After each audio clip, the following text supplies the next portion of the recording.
I was still in my apron after a double shift when my stepmom stepped into the kitchen, crossed her arms, and told me I now owed her $800 a month to live in the house I'd grown up in. Her voice was steady, rehearsed, like she'd been waiting for this moment. Blake yelled upstairs at his video game, Luna filmed herself in the hallway mirror, and somehow I was the one who needed to start contributing. I didn't argue.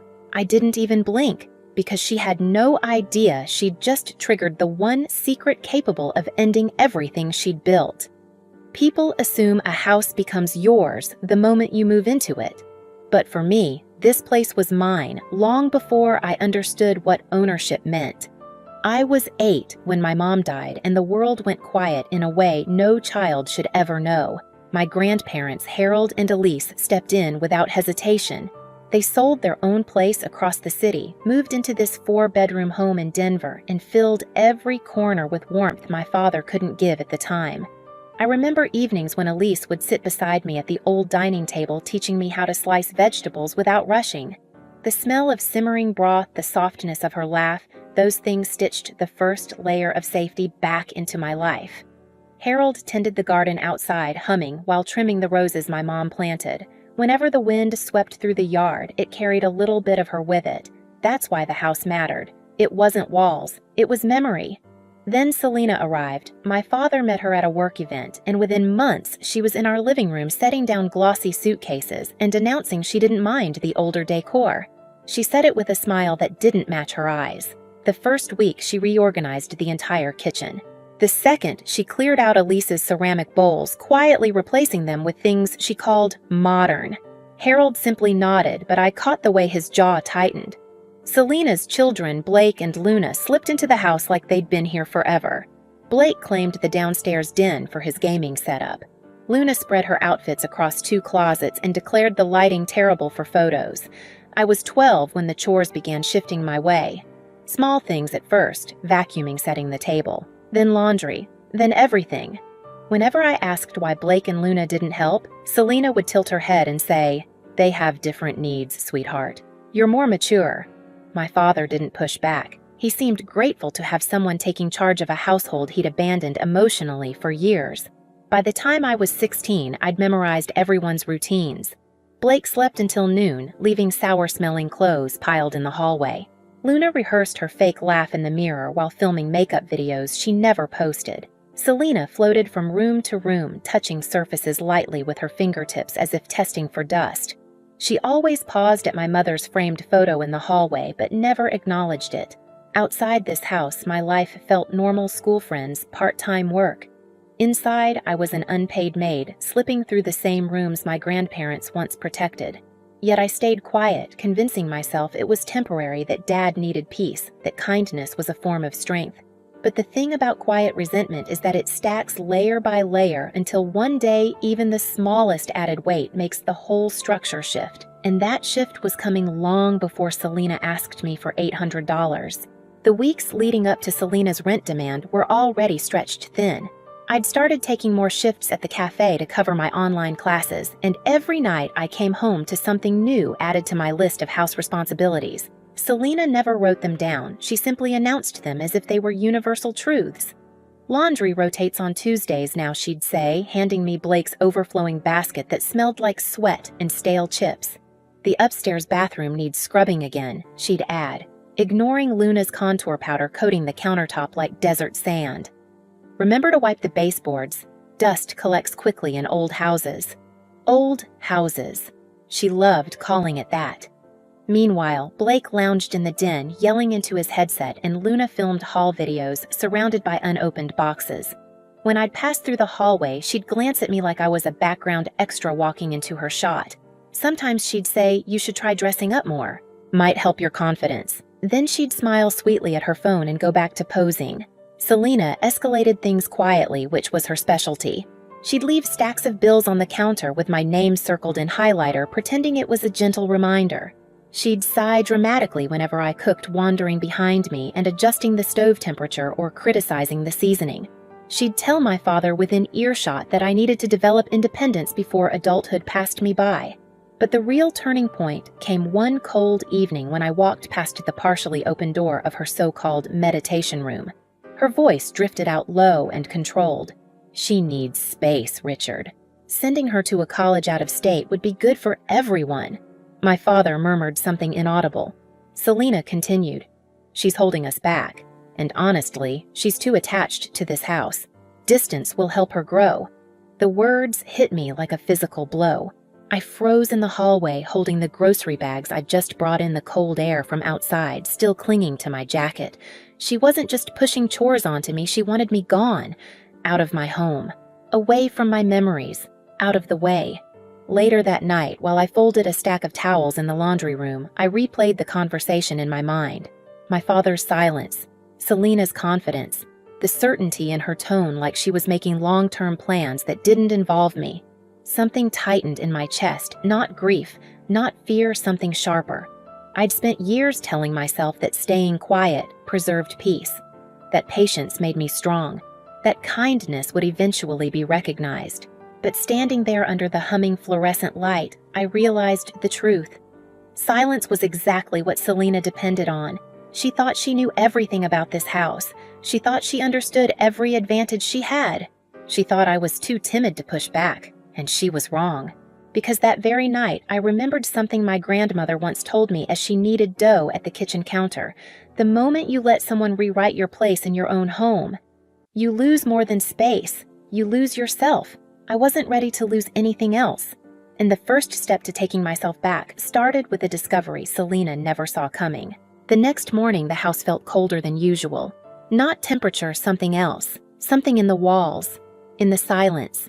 I moved through the kitchen, washing the dishes Blake had left in the sink overnight, replaying Selena's plan to ship me out of state as if I were a piece of clutter she wanted removed. It wasn't fear anymore. It was clarity. After finishing the dishes, I walked into the storage room at the back of the house, a place that still smelled faintly of Elise's lavender sachets. Dust motes drifted through the thin beam of winter sunlight as I pulled open an old cedar chest. Inside were things I hadn't touched in years: Harold's gardening gloves, a faded recipe book, brittle photos curled at the edges. And then I found the envelope, my name written in my grandmother's handwriting, sharp, steady, intentional. My hands trembled as I opened it. Inside were documents. No specific labels, no complicated forms, just straightforward statements confirming something I had never imagined. Harold and Elise hadn't just moved into this house with us. They had bought it outright and transferred ownership to me long before they passed, quietly, intentionally, as if they knew I would someday need the protection.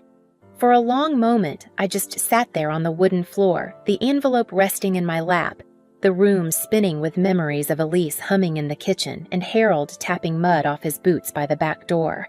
I felt their presence like a hand on my shoulder, not urging me toward revenge, just reminding me that I'd never been as alone as Selena wanted me to believe. Later that afternoon, I drove across Denver to see Marilyn, my mom's closest friend. Her small, craftsman-style home smelled like cinnamon and old books. She listened without interrupting as I told her everything. Selena's manipulation, my father's passivity, the rent demand, the plan to send me away, the documents my grandparents had left for me. When I finished, she nodded slowly. "Aurora, your grandparents trusted you more than anyone. They saw who Selena was long before you did. This isn't just a house, it's your boundary, and you have every right to protect it." Her words settled into my bones. We spent the next hour reviewing what I'd found, sorting through additional papers Elise had once given Marilyn for safekeeping.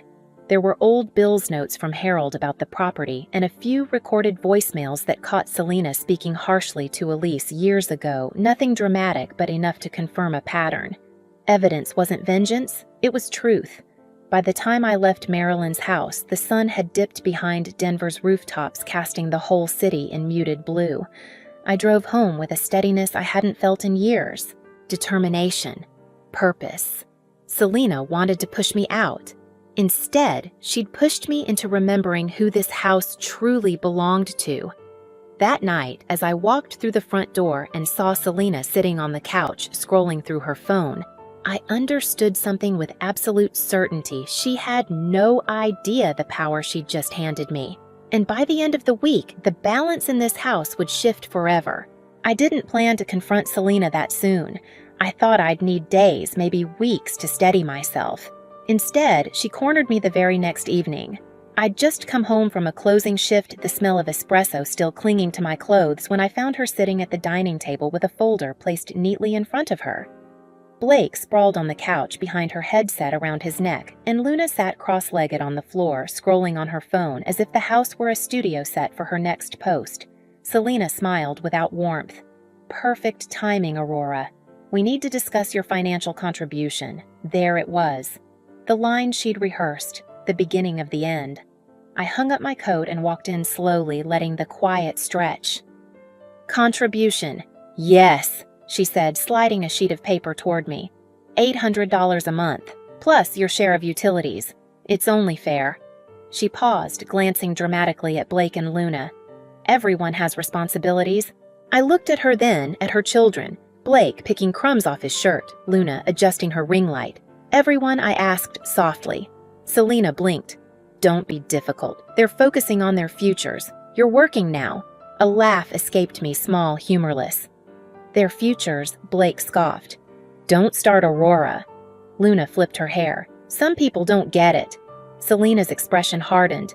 This is happening. Your father agrees. It's time you learned independence. Independence. In the house, built by my grandparents' sacrifices. The house I'd cooked and cleaned in, grown up in. The house Elise had cried in after losing her daughter, and Harold had repaired board by board with his own hands. Selena had chosen the wrong word. I straightened, sliding the paper back to her. If you want a discussion, call everyone downstairs. We're doing this as a family. Selena loved the illusion of formality. She agreed instantly. 5 minutes later, my father rushed into the dining room, askew, face tired. What's going on? Selena answered for all of us. Your daughter is refusing to contribute to our household. I didn't even look at her. I looked at him. Dad, do you really think I should pay $800 to live here? He hesitated just a beat, but enough to confirm everything I feared. Selena and I talked about it. It seems reasonable. Reasonable, I repeated softly. For me to pay rent while Blake and Luna don't. My father swallowed. They're still finding their path. I nodded slowly, letting every detail etch itself into memory. Then I placed the envelope, Elise's envelope, on the table. Okay, I said. Then let's talk about the house. Selena's face twitched, a tiny glitch beneath the makeup. What does that mean? I opened the envelope and set the documents down, not pushing them toward anyone, just letting them exist. Letting the truth sit between us. This house, I said quietly, legally belongs to me. Silence fell like a shockwave. Blake stopped mid-breath. Luna lowered her phone. My father's eyes widened. Recognition, guilt, resignation. Selena laughed first, too loudly. What is this? Some fantasy, you can ask Dad. I said, my voice even. He's known since Harold and Elise passed. My father closed his eyes. Selena. It's true. They put the house in Aurora's name. The room froze. A stillness so complete it felt like the house itself was holding its breath. Selena stood abruptly, chair scraping harshly against the floor. Why wasn't I told? She demanded. Why wouldn't you share something like this with me? My father shrank under her stare. It didn't seem necessary. Not necessary, she nearly shouted. I've managed this home for years. I deserve to know I cut in. Deserve you've treated me like unpaid labor in the home my grandparents gave me. Selena pointed a shaking finger at me. You ungrateful no. I said, my voice sharp as glass. We're done rewriting reality. I reached into my bag and placed a second folder on the table. This, I continued, is a summary of every payment, every bill, every expense I've covered for the house for years. My father's face fell as he skimmed the pages. Aurora? Why didn't you tell me? You never asked. Selena grabbed the papers, scanning them with frantic disbelief. You think this proves anything? You think you can push me around because you found old paperwork? I didn't react. Instead, I pulled out my phone and pressed play. Her voice filled the room, the recording from her meditation room. She needs space, Richard. Sending her to a college out of state would be good for everyone. She's holding us back. She's too attached to this house. My father went pale. Blake muttered damn under his breath. Luna's face drained of color. Selena lunged for the phone. "You recorded me, that's legal," I said calmly. "And necessary." She looked between all of us, realizing her performance was collapsing. "This is my home," she whispered fiercely. "I've been here 12 years. You don't get to kick me out." I opened the final folder and slid it toward her. "You're right, I don't get to. The law does." She stared down at the eviction notice's official completed stamped. Her mouth fell open as though the floor had shifted beneath her feet. "You can't do this," she said, voice trembling. "Richard, say something." My father looked at her not cruelly, but with an exhaustion so deep it softened his entire posture. "Selena, it's her house." Blake jumped to his feet. "Where are we supposed to go that I said is no longer my responsibility?" Luna's eyes filled with tears, but even then she lifted her phone slightly as if instinctively preparing to film her own meltdown. Selena shook her head, muttering, "This is absurd. This is revenge." "No," I said. "This is a boundary you forced me to draw." The room swirled with shock, denial, scrambling accusations. Selena paced. Blake cursed. Luna cried softly. My father sank into a chair like a man finally seeing the wreckage around him. I simply gathered the papers, placed them back into Elise's envelope, and took a step toward the hallway. "You have 2 weeks," I said. "Then I take back my home." Selena stopped moving. "You think you're strong enough to do this." I met her eyes, steady, unshaken. "I didn't think so before, but you helped me understand what strength really looks like." And as I walked upstairs to my room, leaving all 3 of them in stunned silence, I felt something I hadn't felt in years. Not fear, not guilt, but the unmistakable weight of my grandparents' faith settling firmly onto my shoulders. The eviction wasn't revenge, it was reclamation. And for the first time, this house finally felt like mine again.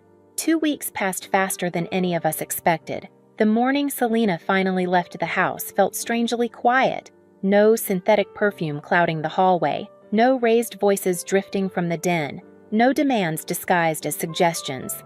Blake hauled out his gaming equipment with loud complaints, and Luna cried the entire time, but none of it shook me. I watched from the doorway, steady grounded, knowing this wasn't cruelty. It was correction.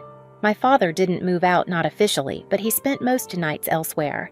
When he did stop by, he seemed smaller, as if he were standing in the ruins of something he hadn't realized he helped build. We talked a few times, soft, uncertain conversations, but neither of us pretended things could return to the old shape. Once the house was empty, I opened all the windows and let Denver's cold winter air wash through every room. Marilyn moved into one of the spare bedrooms a week later, bringing homemade soup and stories about my mom I'd never heard before. Together, we restored the small things Elise had once loved.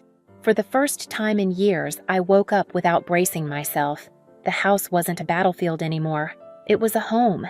Looking back, reclaiming this house wasn't about walls or paperwork. It was about finally choosing myself after years of shrinking to make room for people who never intended to offer anything back. My grandparents didn't leave me a home. They left me a reminder that love protects even long after it's gone. If you've ever had to fight for your place in your own family, you're not alone. Share your story in the comments and subscribe so you don't miss the next one. Sometimes justice is quiet, but it changes everything.